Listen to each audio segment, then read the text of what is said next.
प्रश्न आया है, जानकारी माना शिव है तो परमात्मा कौन है? ये प्रश्न आया है।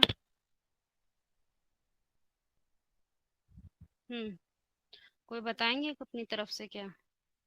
जानकारी माना शिव नहीं है, ये ऐसा कहीं पर भी नहीं बोला गया है। शिव का अर्थ होता है अखूट सत्य का भंडार। अखूट मतलब भी नहीं होता है कि बहुत सारा। अखूट का अर्थ होता है वो जो खूटता नहीं है। समय बदल जाए, स्थान बदल जाए, वायुमंडल बदल जाए, परंतु वो बदलता नहीं है। उस सत्य को, उस परम सत्य को शिव कहते हैं। और खास बात कर होती है कि वो सत्य सदा कल्याणकारी होता है, सदा कल्याणकारी होता है। परंतु सत्य की स्थिति की बात होती है। सत्य स्थिति नहीं है तुम्हारी बुद्धि में तो वो काम नहीं करता है। आवाज आ रही है ना आप लोगों को? आ रही है। हम्म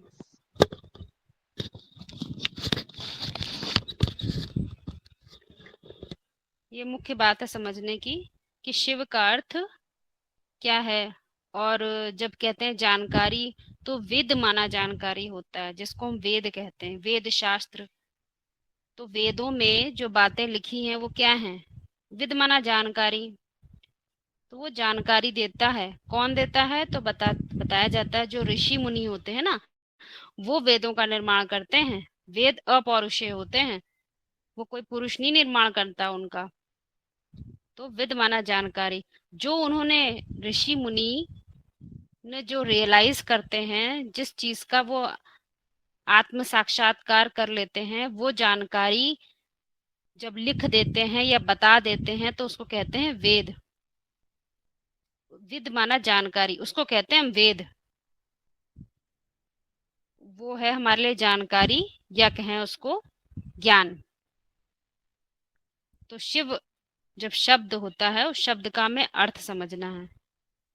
शिव का अर्थ क्या हो गया? वो सत्य जो सदा ही कल्याणकारी है और जो धारण करे उसके लिए वो हमेशा ही सुंदर है। ये शिव का अर्थ है। तो शिव का अर्थ अलग है और जानकारी जो है वो वेद है, वो अलग है। फिर प्रश्न आया है कि परमात्मा कौन है? तो शब्द में ही अर्थ समाया है। आत्मा मतलब, आत्मा जब हम देखते हैं तो आत्मा मतलब ही मन बुद्धि की स्थिति। हम जिस स्थिति पे होते हैं वो ही आत्मा है। 3 तरह की आत्माएं बता दी, मुख्य रूप से कैटेगरी बता दी। क्या? ब्रह्मा विष्णु शंकर। जो सिर्फ और सिर्फ हरी भरी दुनिया को देख पाती हैं, वो उसमें विशेषकर ये नहीं देख पाती हैं कि उसमें क्या चीज सत्य है, क्या असत्य है, क्या विनाशी है, क्या अविनाशी है। इस चीज का उसको सेग्रीगेट नहीं कर पाती, उसको आपस में विश्लेषण नहीं कर पाती, उसको अलग अलग नहीं कर पाती। तो वो केवल ब्रह्मा की दुनिया तक सीमित है। ज्ञान तो बहुत सारा ले लेंगे, इधर से उधर से जानकारी बहुत सारी होगी, परंतु उस जानकारी में क्या चीज देखेंगे? अच्छा ही अच्छा देखो। तो वो ब्रह्मा की दुनिया तक का स्तर है। वहां तक जो आत्माएं रहती हैं वो सेल्फ रियलाइज नहीं करती। वो किसको रियलाइज कर रहे होते हैं? इसी दुनिया में जो दिख रही है ना दुनिया, 5 तत्वों को, उसमें अच्छा अच्छा रियलाइज करते हैं बस। उनके लिए वही ज्ञान है। मीठा बोलो, अच्छे से बोलो, अच्छे से कपड़े पहन लो, अच्छे अच्छे मीठे मीठे शब्द बोलो, ऐसा ढेर सारी बातें होती हैं। तो वो उसको प्रैक्टिकल में लाना वो एक अलग बात हो गई। वो हो गई ब्रह्मा की दुनिया तक। परंतु थोड़ा सा और ऊंचा, जिसको सत्य को पकड़ लेता है, परम सत्य से जुड़ जाता है, तो कहते हैं उस आत्मा से थोड़ा सा ऊंचाई को पकड़ लिया। परंतु पूर्ण ऊंचाई नहीं है, उसने ज्ञान की पराकाष्ठा नहीं पाली।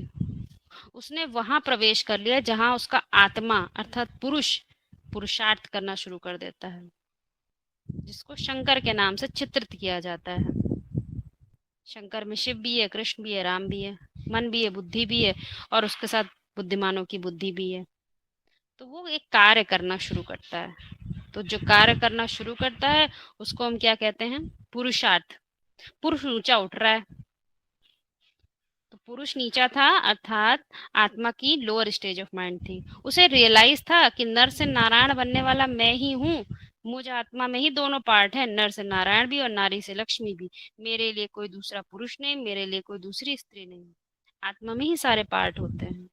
वो ये रियलाइज कर लेता है। जब रियलाइज कर लेता है तो वो अपने पार्ट को देखना शुरू करता है, अपनी स्थिति को ऊंचा करता है, सारे ही ज्ञान को हप करने की कोशिश करता है। इस तरह से पुरुष अपने को ऊंचा उठाता है तो उसे कहते हैं पुरुषार्थ। वो आत्मा से परमात्मा तक की एक यात्रा है। तुम आत्मा हो और परम तक नहीं पहुंचे हो बे। परम मतलब ही ड्रामे से बाहर। ड्रामे के अंदर क्या करोगे? परे से परे। तो कहाँ से परे? इस दुनिया से परे। तो वो परमात्मा स्थिति है।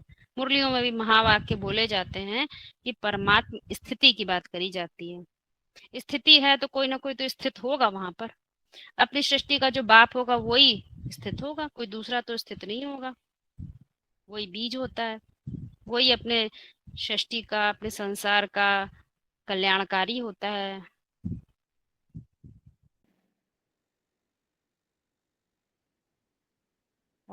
बोला है मुरली में, आत्मा का जो मूल घर है, आत्मा का मन, जो बाहर बाहर बाहर भागता है, बहिर्मुखी ही बनता है, आदत पड़ी हुई है, उसको फिर याद में लगाओ।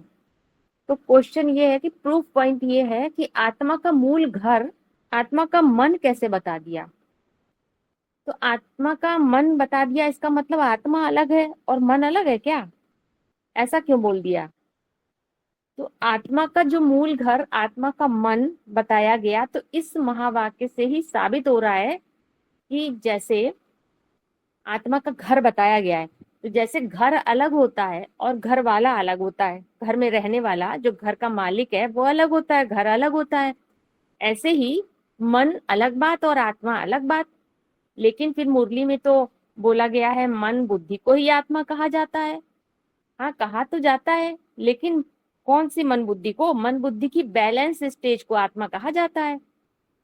मन अलग चल रहा है, बुद्धि अलग, तब तो नहीं कहेंगे आत्मा। हाँ, उस मन में ये क्षमता होती है, जब वो संपूर्णता को प्राप्त करता है, संतुष्टता को प्राप्त करता है, तो वो तृप्त मन ही आत्मा कहा जाता है। तो एक बोला है, एक महावाक्य सुना रहे हैं, प्रूफ मिल जाएगा इससे कि आत्मा भी दो तरह की, एक होती है मन बुद्धि वाली आत्मा और एक आत्मा ऐसी होती है जिसमें बुद्धि की ही प्रधानता होती है। लेकिन जब वो इस सृष्टि में आती है तो एक आत्मा को जरूर आप समान बना देती है, जिसे कहते हैं तीसरा नेत्र, बुद्धि का नेत्र। VCD 2848 का है। तो इसीलिए शास्त्रों में बता दिया गया मन रेव आत्मा, मुरली में बताया गया बुद्धि को ही आत्मा कहा जाता है।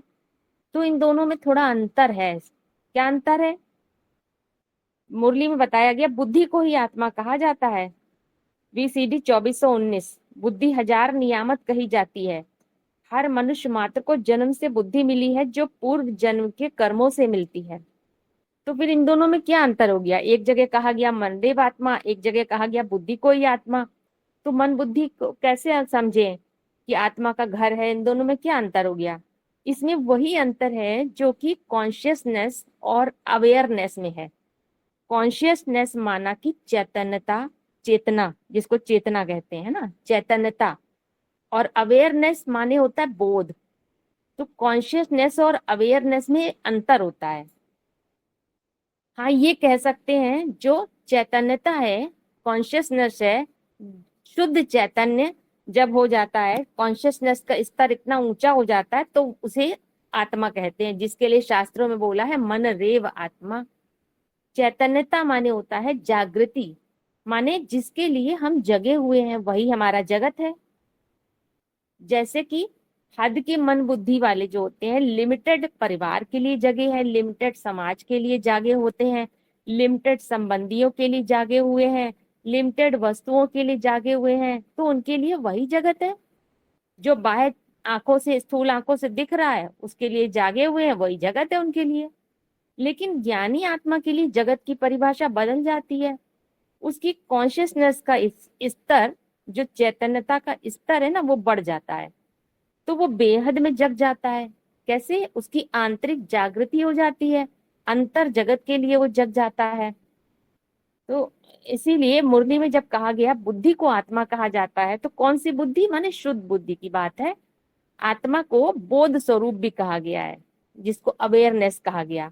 वो थी कॉन्शियसनेस, माने जिस चीज के लिए हम जागृत हैं, जगे हुए हैं, जो हमारे चित्त में दिखाई पड़ रही है, जिसको चित्त वो कर रहा है, जिसकी जागृति को महसूस कर रहा है, तो वो हमारे लिए जगत हो गया। लेकिन यहाँ पे जो आत्मा का है, बुद्धि की बात बताई गई, वो बोध स्वरूप माने जानने वाला। किस चीज को जानने वाला?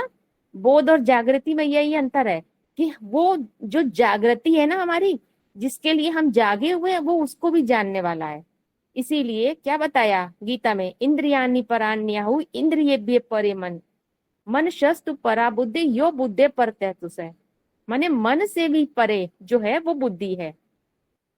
तो इसीलिए मन के आधार पे जो जागृति है मानसिक स्तर के आधार पे, तो उसका बोध कैसे होता है? बौद्धिक क्षमता के आधार पे होता है। तो साबित हो रहा है कि मन और बुद्धि, ये कार्य प्रणाली और कार्य क्षमता इनकी अलग अलग है। तो आत्म, इसीलिए शास्त्रों में क्या बताया गया है, आत्मा तो फिलॉसफी का विषय है, माने दर्शन का, बुद्धि का विषय है, मनोविज्ञान का विषय नहीं है, बुद्धि रूपी नेत्रों के द्वारा देखने समझने का विषय है। और जबकि बाहर की पाश्चात्य लोग कहते हैं भारत में साइकोलॉजी है ही नहीं, फिलॉसफी ही फिलॉसफी है। तो मन बुद्धि रूपी आत्मा जो होती है, जिसको मन बुद्धि रूपी आत्मा कहा है, वो न्यूट्रल होती है। उसे ना मेल कहते हैं ना फीमेल कह सकते हैं, प्रकृति में नहीं बांध सकते हैं। लेकिन उसके अंदर पोटेंशियल होता है, क्षमता, कि वो मेल पार्ट भी बजा सकती है, मेल चोला धारण करके, फीमेल पार्ट भी बजा सकती है, फीमेल चोला धारण करके। क्योंकि आत्मा के अंदर पुरुषपन और स्त्रीपन का भाव भरा होता है। जितना ज्यादा बुद्धि की प्रधानता का पार्ट बजाएंगे, आत्मिक स्टेज धारण करने का पुरुषार्थ करेंगे, तो मेरा मेलपन डेवलप हो जाता है। और जितना विस्तारवादी प्रकृति से कनेक्ट होते जाते हैं, उतना ही फीमेलपन का भाव हो जाता है। तो अब ये प्रूफ निकालना, समझना है कि वो उसको घर क्यों बोल दिया। तो समझते हैं जैसे घर अलग होता है और घर वाला अलग होता है।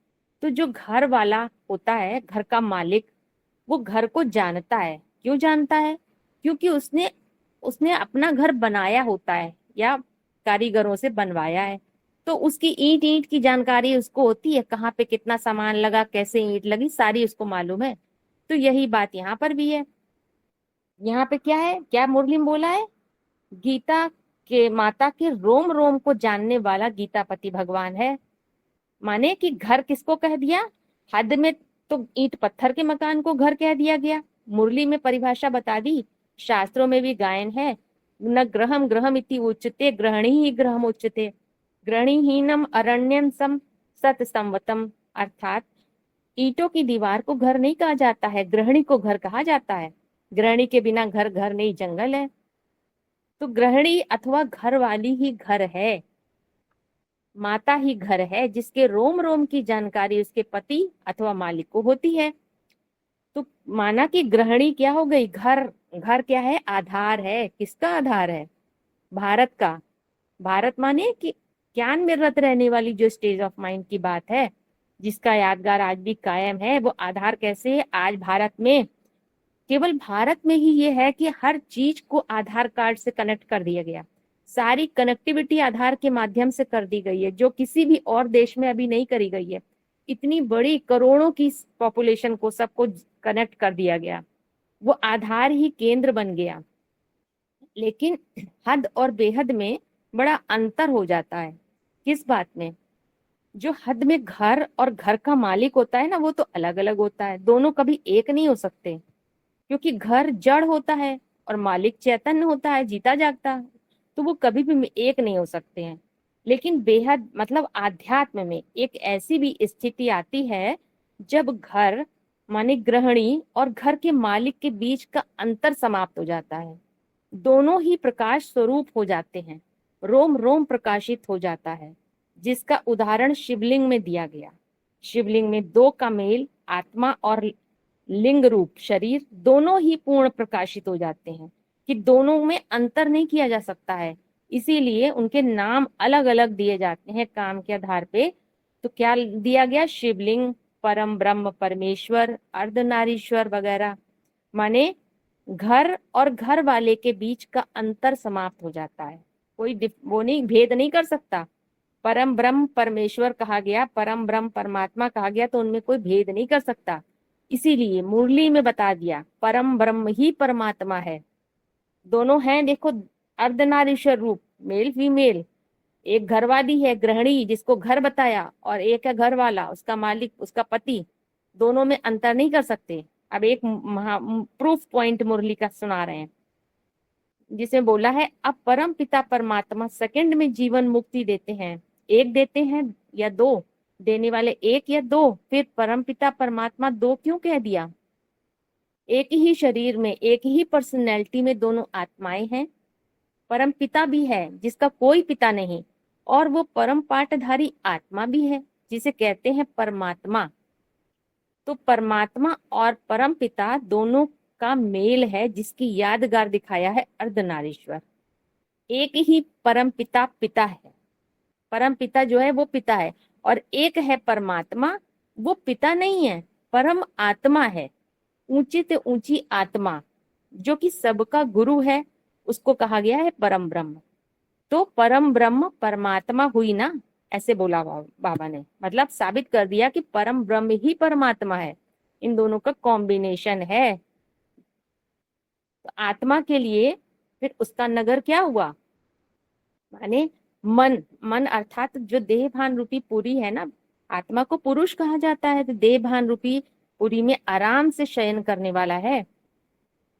तो वो जो पुरी है, देह भान रूपी शरीर, ये कह लो, पुरी कह लो, उसमें वास करने वाला जो पुरुष है, तो वो कैसा वास करता है? आराम से शयन, मतलब उसको कंट्रोल करने वाला। उसके अंदर आत्म मालिकपन का भाव है, तभी तो कंट्रोल करेगा। तो यहाँ आत्मा का घर क्या हुआ? फिर मन, जो दो प्रकार की प्रकृति से कार्यान्वित है। तो घर की क्या विशेषता होती है? अपने घर में सबको आराम मिलता है। आराम माने बुद्धि, राम माने रमण करना, ज्ञान रत्नों में रमण करती है। तो कहाँ पे सहजता और आराम जहाँ मिल रहा है, वो है मूल प्रकृति। जो दो प्रकार की प्रकृति बताई है, तो दो मूल प्रकृति, जहाँ पे आराम मिलता है बुद्धि रूपी पांव को। इसको शास्त्रों में यादगार भी दिखाया है, लक्ष्मी क्या कर रही है? विष्णु के पांव दबा रही है।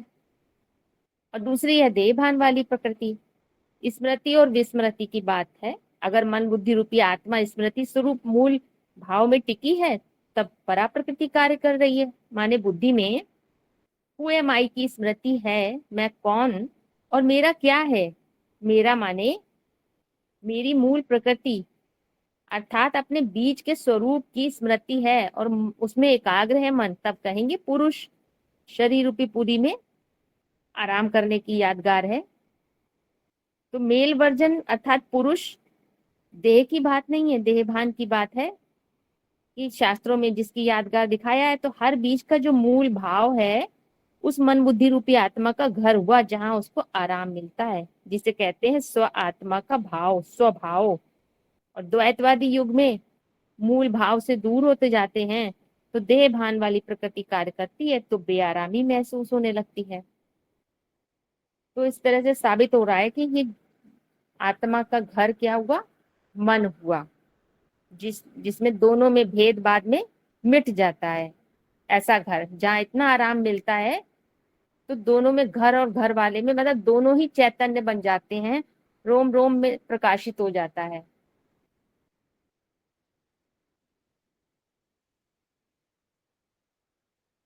कुछ क्वेश्चन पूछना हो तो क्रॉस क्वेश्चन कर। जैसे आत्मा, बुद्धि को ही आत्मा कहा जाता है, तो आत्मा शुद्ध बुद्धि है, तो मन, एक तरफ से मन को तो 11वीं इंद्रिय भी कहा गया है, तो ये दोनों का जो कॉम्बिनेशन कैसे हम समझ? देखिए, वास्तव में तो बुद्धि को ही आत्मा कहा गया है, लेकिन शास्त्रों में मन रेव आत्मा भी कहा है। लेकिन कौन से मन को आत्मा कहा है? वो मन में ये क्षमता है। पहले तो मन कैसा होता है उसका बता दिया, मन रूपी ब्रह्मा अधोमुख, अधोगामी होता है, नीचे जाने का स्वभाव संस्कार वाला होता है। लेकिन एक स्थिति ऐसी भी आती है जब वो ऊपर की ओर चढ़ता है, अंदर की ओर मुड़ता है, तो वो कैसा हो जाता है? वो उसमें मर्ज हो जाता है, चलायमानी बंद हो जाती है। तो वो जो मन है, जिसमें आत्म संतुष्टता होती है, कोई चीज की इच्छा नहीं है, इच्छा मात्रम अविद्या, तब ऐसा मन जो तृप्त मन है उसको फिर आत्मा कहेंगे, वो मन आत्मा है। तो शास्त्रों में इस तरह से मन रेव आत्मा कहा है। मतलब मन पहले आत्मा नहीं है, पहले वो बाद में बनता है। लेकिन एक है जो ऊपर हमने पोस्ट पढ़ के सुनाया था कि वो आत्मा है, वो सदा काल आत्मा, बुद्धि को आत्मा कहा जाता है। बुद्धि ही 1000 नियामत है। तो ये बता दिया गया पोस्ट में 2 तरह की होती है आत्मा, अभी पढ़ा था। मन बुद्धि वाली एक, एक आत्मा है जिसमें मन बुद्धि है, और एक आत्मा ऐसी है जिसमें सिर्फ बुद्धि की ही प्रधानता है। लेकिन जब वो इस सृष्टि में आती है तो एक आत्मा को आप समान बना देती है, जिसे कहते हैं तीसरा नेत्र। तो यहाँ पे ये समझना है कि पहले जो वो जो मन था, जिसको घर कहा, घर मतलब ग्रहणी, ग्रहणी से तुलना करिए, ग्रहणी माने धारणा, धारणा शक्ति को ग्रहणी कहा है ना माता। तो ऐसी धारणा बाद में होती है, पहले धारण करते हैं ज्ञान को।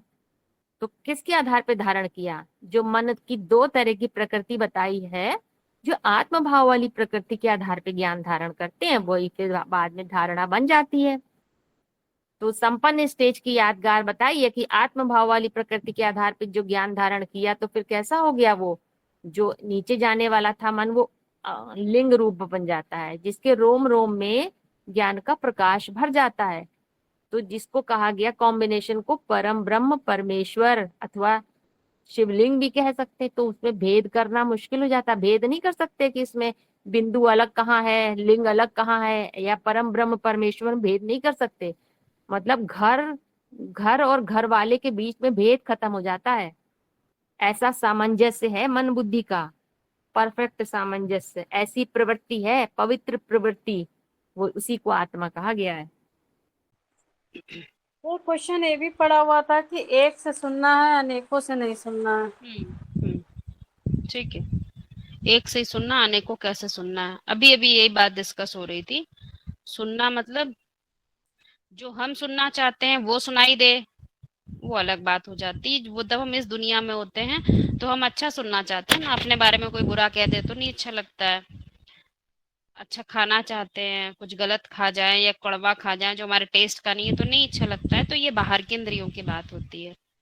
परंतु जब अंतर चेतना के जगत में पहुंचते हैं, जब अध्यात्म में पहुंचते हैं, तो ये परिभाषाएं लागू नहीं होती। क्यों नहीं लागू होती? क्योंकि तुम देह से ऊपर कम से कम आत्मा को रियलाइज करने लगे हो। अब तुम्हारे लिए रियलिटी क्या है? आत्मा है, मन बुद्धि की शक्ति है। जैसे मेरी मन बुद्धि की शक्ति अभी काम करेगी, वैसे ही हमेशा काम करेगी। ये बड़ी बात है, क्योंकि हमेशा ही तुम ऐसे नहीं रहोगे जैसे आज हो। आज तुम्हारे पास जो जो कुछ भी है, अच्छा बुरा जो कुछ भी है, वो तुम्हारे साथ नहीं जाएगा।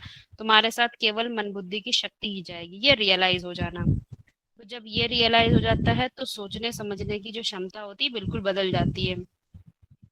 अब वहां पर क्या चीज हो जाती है? ज्ञान इंद्रियां हमारे अनुसार, इस पार्ट, पुराने पार्ट के अनुसार नहीं काम करती, वो ऊपर वाले के अनुसार काम करती हैं ज्ञान इंद्रियां। बात समझिएगा। ऊपर वाला मतलब परम सत्य जो है वो हमने जान लिया, तो उससे बुद्धि कनेक्ट है, तो उसके अनुसार ही चलेगी, जिसको हम कहते हैं शिव बाबा। वो निराकार बुद्धि में बैठ गया, उसने आकार ले लिया तुम्हारी बुद्धि में, तो तुम्हारी बुद्धि में अपनी जगह नहीं रही ना। इसीलिए मुरली में बोलते हैं कि तू कोरा कागज बन जा। तब तू कोरा कागज नहीं है तो वो अपनी छाप कहाँ से लगाएगा? अर्जुन को इसीलिए कहा। तो पहले भी तो अर्जुन था, बाद में भी अर्जुन था। अंतर क्या पड़ गया? पहले वो सुनने को तैयार ही नहीं था, उसकी बुद्धि में देह की परिभाषाएं भरी हुई थी। मैं तू तेरा भरा हुआ था। उसको जो वो दिख रहे थे, जो जिनको उन्हें समाप्त करना था, विनाशी दुनिया दिखाई दे रही थी, उसे अविनाशी का पता ही नहीं था। तो उसका बुद्धि रूपी पात्र जैसे कि पुरानी परिभाषाओं से भरा हुआ था। लेकिन धीमे धीमे जब उसे सत्य थोड़ा थोड़ा समझ में आया, तो उसने बुद्धि रूपी पात्र खाली हुआ उसका। तब उसे समझ में आया अंतिम आत्म साक्षात्कार मुझे करना है। तब उसकी उत्कंठा हुई, तब कहीं जाकर सत्य से वो कनेक्ट हुआ। पहले भी तो वो अर्जुन था, बाद में भी अर्जुन था। फर्क क्या पड़ गया? पहले वो शिष्य नहीं था। जब तक शिष्यत्व जागृत ना हो तो गुरु प्रकट भी कैसे होगा? कितना भी तुम्हें बताता जाए, बहुत सारे वेद पुराण शास्त्र जितने भी इंफॉर्मेशन मिल जाए, जो दुनिया में भी आज बहुत सारे लोग दे रहे हैं, परंतु तुम जब तक अर्जुन नहीं बने हो, शिष्यत्व जागृत नहीं हुआ है, तो वो कनेक्ट भी नहीं होता। वो देगा भी क्यों? लेने वाला प्रकट है ही नहीं, लेने वाला जागृति नहीं है, उसको अवेयरनेस ही नहीं है कि मुझे लेना है, क्यों लेना है ये नहीं पता है उसे, ये नहीं पता विनाशी अविनाशी में डिफरेंस क्या है, सत्य असत्य में डिफरेंस क्या है, तो वो लेने की उत्कंठा नहीं होती, उसे आत्म साक्षात्कार की उत्कंठा नहीं होती। जब उसे हो जाए तो वो उससे मिलन हो जाता है, साकार निराकार का मेल हो जाता है। पहले तो थोड़ा थोड़ा थोड़ा थोड़ा होता है, लेकिन उससे मेल नहीं कहते, मेल तो तब है जब दोनों मिल जाएं।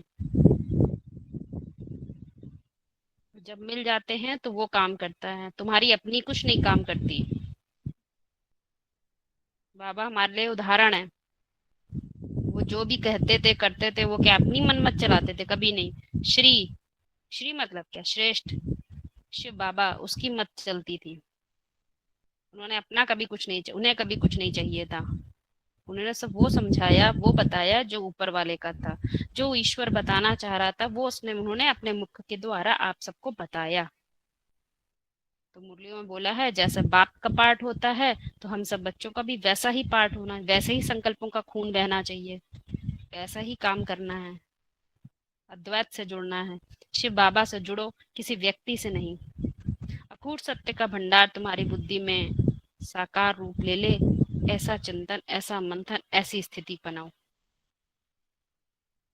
कहा जाता है एक से सुनना, तो इसका क्या मतलब है? ज्यादातर तो सब जो अपने को ब्राह्मण कहते हैं वो क्या समझते हैं? एक से सुनना, वो व्यक्ति को पकड़ लेते हैं। व्यक्ति को पकड़ लेते हैं तो समझ रहे हैं एक व्यक्ति से सुनने की बात है। अब व्यक्ति तो कोई भी हो सकता है, एक में कोई भी देहधारी वो कह दे मैं ही एक हूं, तो हम किसे साबित करेंगे एक से सुनना किसे कहा जाता है? सुनना किसे कहा जाता है? सुना किससे जाता है? पहले तो ये समझे, कानों से सुना जाता है, लेकिन कान तो इंस्ट्रूमेंट है, जड़। तो जड़ कान सिर्फ नहीं सुनते, जड़ कान उनके द्वारा सुनते हैं। तो सुनने वाला कौन, ये उस पर निर्भर करता है। ऐसे ही यहाँ पर आध्यात्म में ज्ञानेंद्रियों के द्वारा रिसीव तो करते हैं, लेकिन क्या ज्ञान रिसीव करते हैं ये रिसीवर के ऊपर निर्भर करता है, उसकी स्टेज ऑफ माइंड के ऊपर निर्भर करता है। जैसे बाहर की दुनिया में एक घटना घटी, तो उसको देखने वाले अनेक हैं, सबने देखा सुना, सबको वही घटना अलग अलग तरीके से दिखाई पड़ रही है, सुनाई पड़ती है, क्योंकि सबकी रिसीविंग कैपेसिटी अपनी अपनी है। तो इंद्रियां हैं, 10 इंद्रियां हैं, ज्ञान इंद्रियों का भी मुखिया क्या है? मन। जो मन इंद्रियों से कनेक्ट हो जाता है ज्ञानेंद्रियों के द्वारा, तब ज्ञान को रिसीव करता है। तो ये रिसीवर की स्थिति के ऊपर सारा मदार है कि वो क्या रिसीव कर रहा है। तो ब्रह्मा रूपी मन जिसको बताया गया, वो दो तरह से कार्य करता है, उसे घोड़ा कहो बैल कहो एक ही बात है। अब उस घोड़े अथवा बैल के लिए मुरली में क्या बात बोली है सुनने के लिए? मुरली में बोला कि छोटा लिंग और ऐंठे कान यही बैल की है पहचान। वो जो बैल है, ब्रह्मा ये घोड़ा है या बैल है, उस कर्ण भी बोला गया है, कान जिसका वो यादगार है, तो वो सुनने सुनाने का काम करता था। तो लेकिन अच्छा सुनने का काम अच्छा करने के लिए उसकी क्या पहचान बता दी श्रेष्ठ बैल की? छोटा लिंग ऐठे कान यही बैल की है पहचान। ये नहीं कि और उसके कंधे पर शिवलिंग रखा है, ऐसा नहीं कि आज रखा है और कल उड़ जाए, टेम्परेरी। टेम्परेरी होता है तो उसमें तो उड़ जाएगा कल, आज आज जो सुना वो निकल गया, तो वो सुनना सुनना नहीं हुआ। तो वो कैसे सुना है? वो ऊपर ऊपर के आधार पे सुना है। वो 11वीं इंद्रिय काम नहीं कर रही थी उसमें, केवल कान के द्वारा रिसीव किया, उसकी स्थिति नहीं बनी हुई थी, इसीलिए वो जो आज सुना वो कल निकल गया। तो यहाँ गिनती की बात नहीं है, गिनती होती है द्वैतवाद में, वहां तुलना होती है तो नंबरिंग होती है। जब यहाँ बोला जाता है एक से सुनना, तो ये गिनती की नहीं है बात, मेल वर्जन की बात है। क्योंकि मेल वर्जन को कहते हैं एक, अलफ को क्या कहते हैं? एक, और प्रकृति को कहते हैं दो, द्वैत। वहां से द्वैत शुरू होता है, बे। तो क्यों और एक से ही फिर क्यों, मेल से ही क्यों सुनना है? क्योंकि भगवान किस में आता है?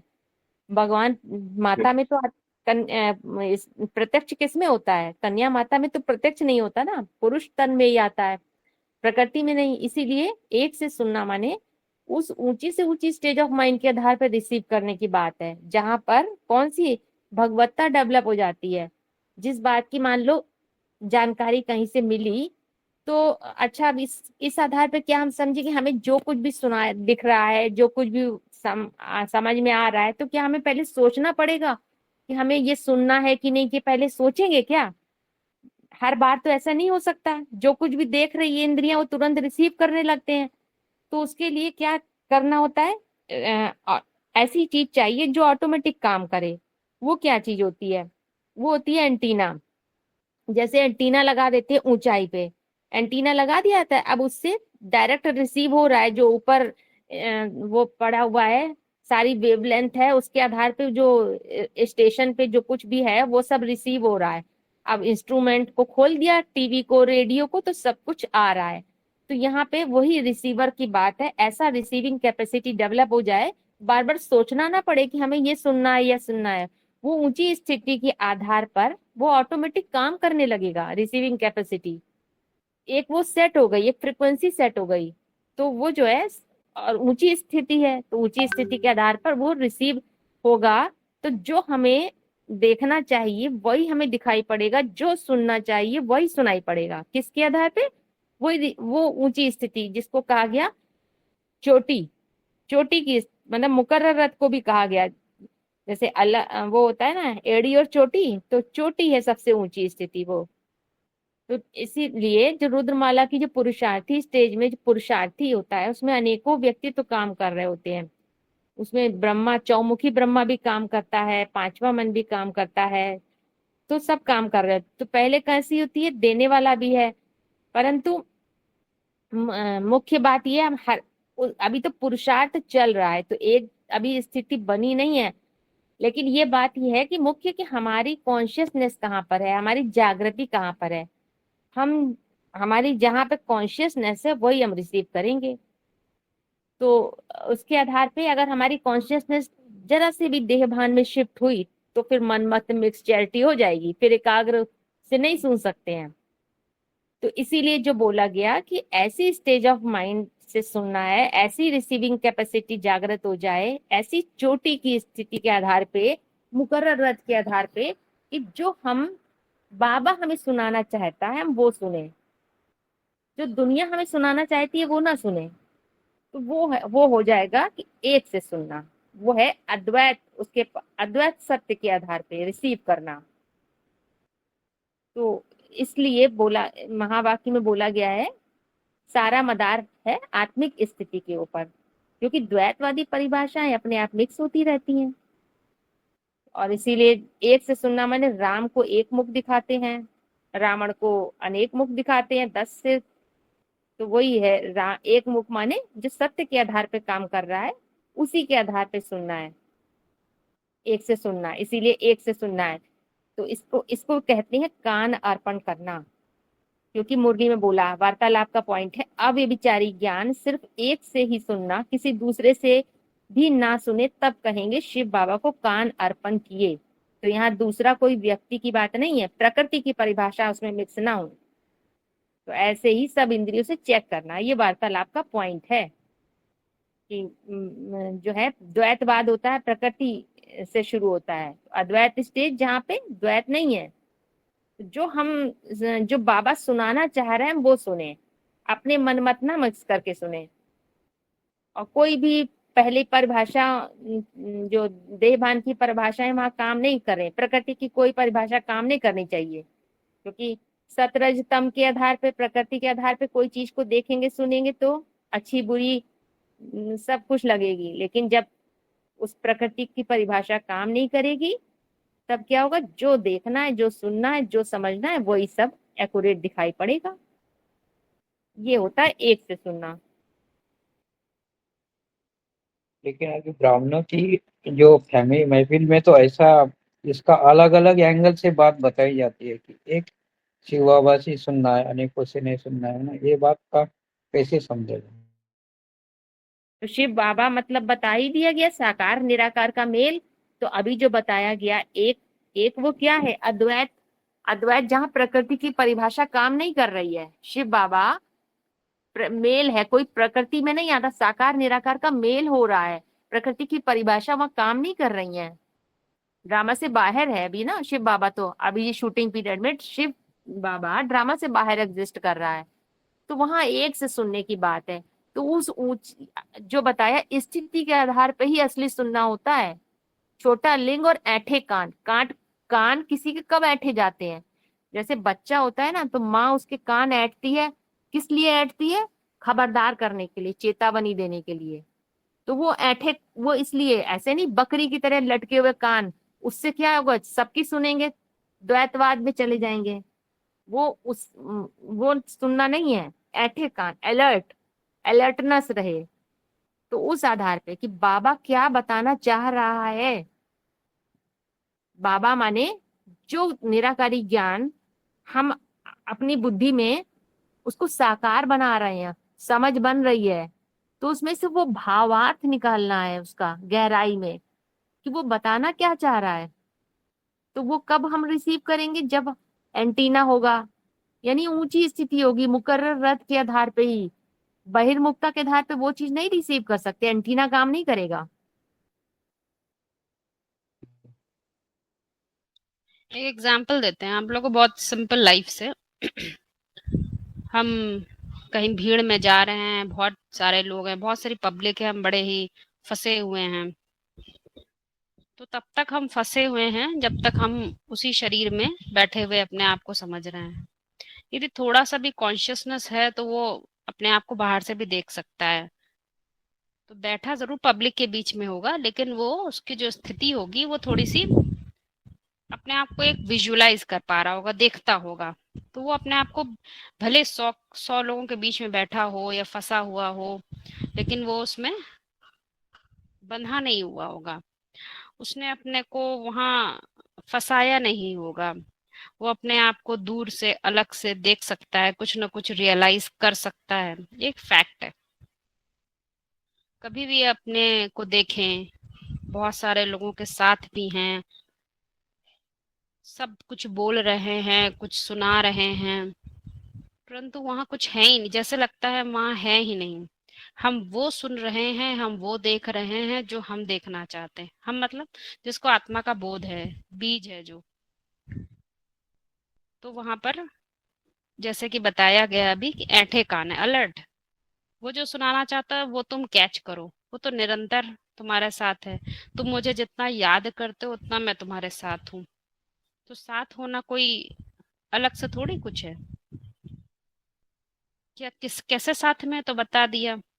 वो खड़ा हुआ शिव का लिंग है, और कुछ नहीं है।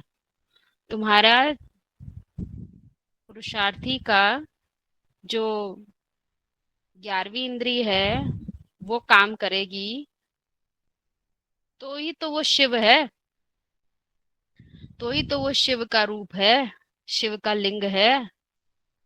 नहीं तो काम कैसे करेगा? और कोई रूप में तो वो काम ही नहीं करता।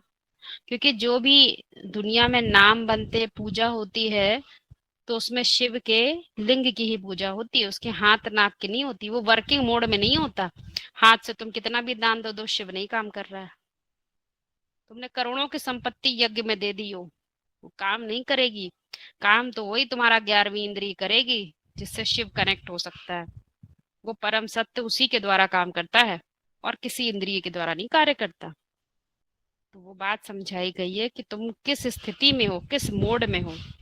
और यदि तुमने ज्ञान तो बहुत सुन लिया, परंतु उसमें कुछ न कुछ मिक्सचैरिटी करते रहे, अपने देह भान की, मेरा तो ये, मेरा तो वो, मेरा मेरा लगे रहे, तो वो तुम्हारा नहीं है ऊपर वाला। फिर वो वाला, वो तो उसी का होता है जो अकेला होता है। जो दुकेला होता है उसका वो नहीं होता, वो अकेले का होता है। अकेला मतलब पुरुष। वो प्रकृति के सामंजस्य में नहीं आता, वो पुरुष से सामंजस्य रखता है, प्रकृति से नहीं। ये बात बहुत क्लैरिटी से समझ लीजिए। इसीलिए कहा जाता है अद्वैत, इसीलिए कहा जाता है ज्ञान सुनो तो एक से सुनो, दो से मत सुनो। दो प्रकृति है, एक पुरुष है।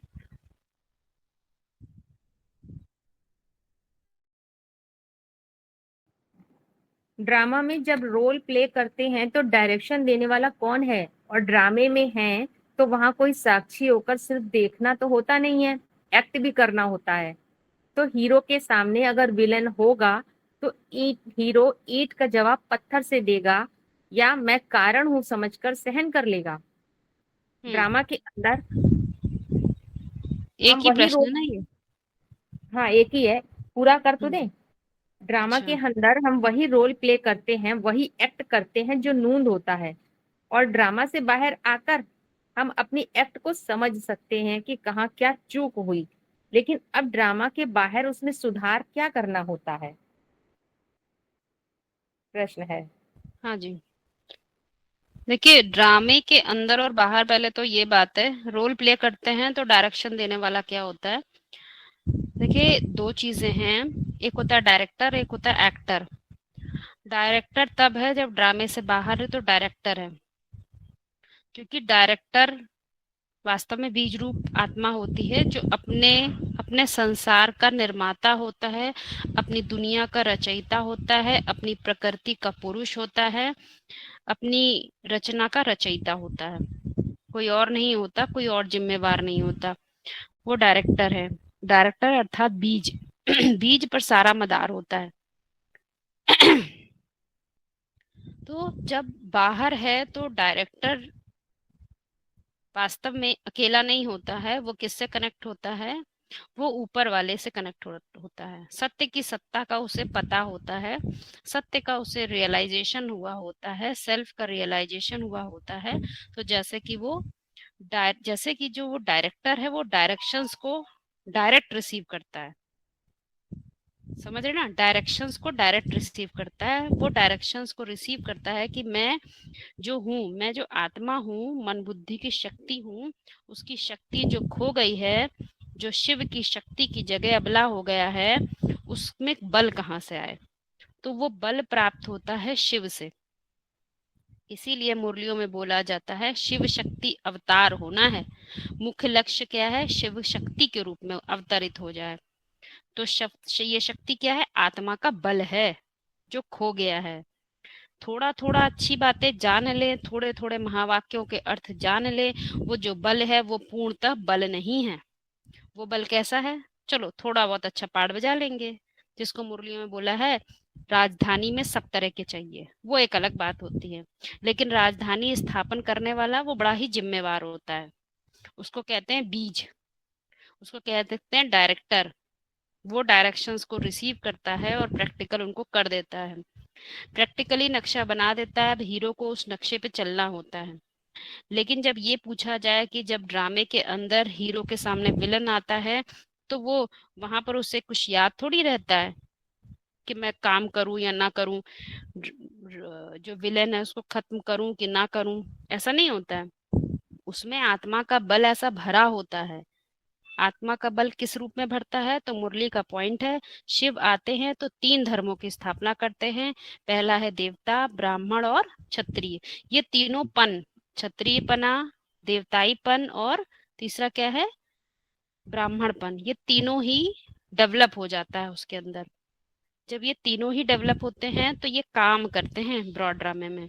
वो वैश्य वैश्य जो होते हैं ना, वो ज्ञान लेन देन करते हैं, वो नहीं बनाता, वो शूद्र नहीं बनाता, क्या बनाता है, ब्राह्मणत्व डेवलप करता है, देवत्व डेवलप करता है, और तीसरा क्या, क्षत्रियपना। तो जब वहां रोल प्ले करेगा तो उसका क्षत्रियपना नहीं, बाहर से काम करेगा, कोई उस पर हमला करेगा तो क्या वो अपने आत्मा का बल नहीं लगाएगा, लगाएगा, जम कर लगाएगा, सेल्फ डिफेंस करेगा। भारतवासियों ने जन्म जन्मांतर सेल्फ डिफेंस किया है, तो ये कार्य वो करेगा वहां पर, वहां देखेगा, देख कर चुप थोड़ी हो जाएगा। लेकिन जब हम ड्रामा के बाहर होते हैं तो हमें पता होता है कि अभी तो आत्मा का बल पूरा है ही नहीं, तो मैं क्यों युद्ध करूं। देह से युद्ध करना तो ऐसा है जैसे कि पत्थर से सर टकराना, क्योंकि जो अभी दुनिया में लोग हैं वो तो पत्थर बुद्धि हैं, वो तो तुम्हारी बात समझ नहीं पाएंगे, तो उनसे क्या टकराना। और उनके पास अभी बल भी बहुत ज्यादा है, तुम्हारे पास तो बल भी नहीं है, उसे पता चल जाता है ना, युक्ति चलाता है वो, युक्ति युक्त चलते हैं यहाँ उसके बच्चे, ईश्वर के बच्चे युक्ति युक्त चलते हैं, देख कर देखते हैं कि कहाँ पैर रखना है, कहाँ नहीं रखना है। तो यहाँ वो टकराते नहीं है। लेकिन हाँ, ये ध्यान रखते हैं कि मुझसे देव कोई ऐसी चूक ना हो कि मैं फिर से जाकर ड्रामे के अंदर चला जाऊं। मैं ड्रामे के बाहर ही रहूं। जो हो रहा है वो सब मेरे किए धरे का सामने आ रहा है, तो अपने आप को बचा के चलता है वो।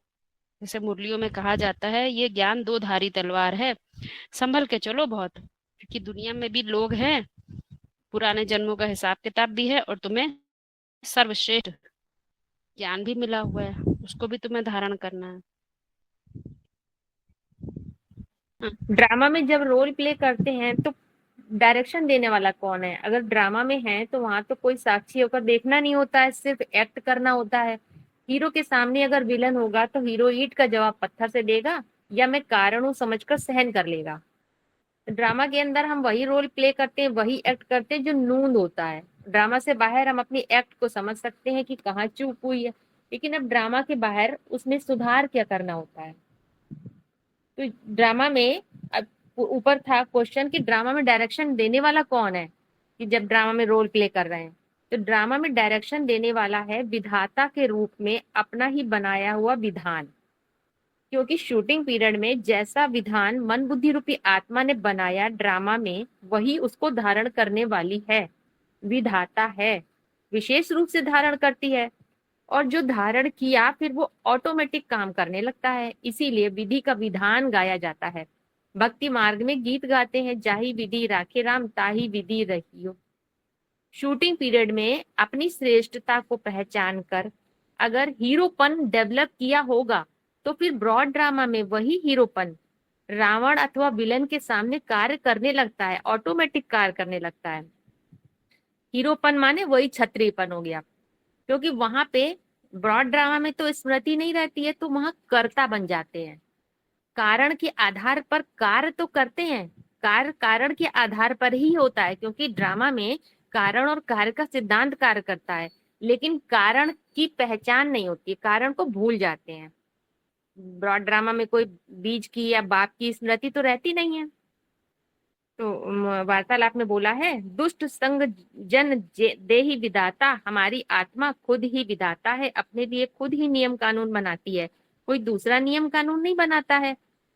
तो इसीलिए 3 प्रकार से वो बताया गया है, जो ब्रह्मा विष्णु शंकर के रूप में विधान पालिका, न्यायपालिका, कार्यपालिका है।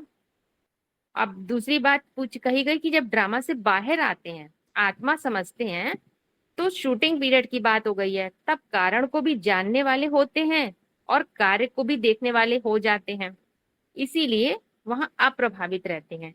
तब ये समझ में आ जाता है कि कारण के आधार पे कार्य तो हो रहा है ड्रामा के अंदर, लेकिन उस कारण में देह भान की परिभाषा मिक्स हो जाती है, तो उसका रिजल्ट ड्रामा में दुखी हो जाते हैं, दुख मिलने लगता है। क्योंकि संगम युग में जो शूटिंग पीरियड में परिभाषाएं बनाई थी आत्म भाव के आधार पे, वही कारण बन जाती हैं ब्रॉड ड्रामा में किए जाने वाले कार्यों का।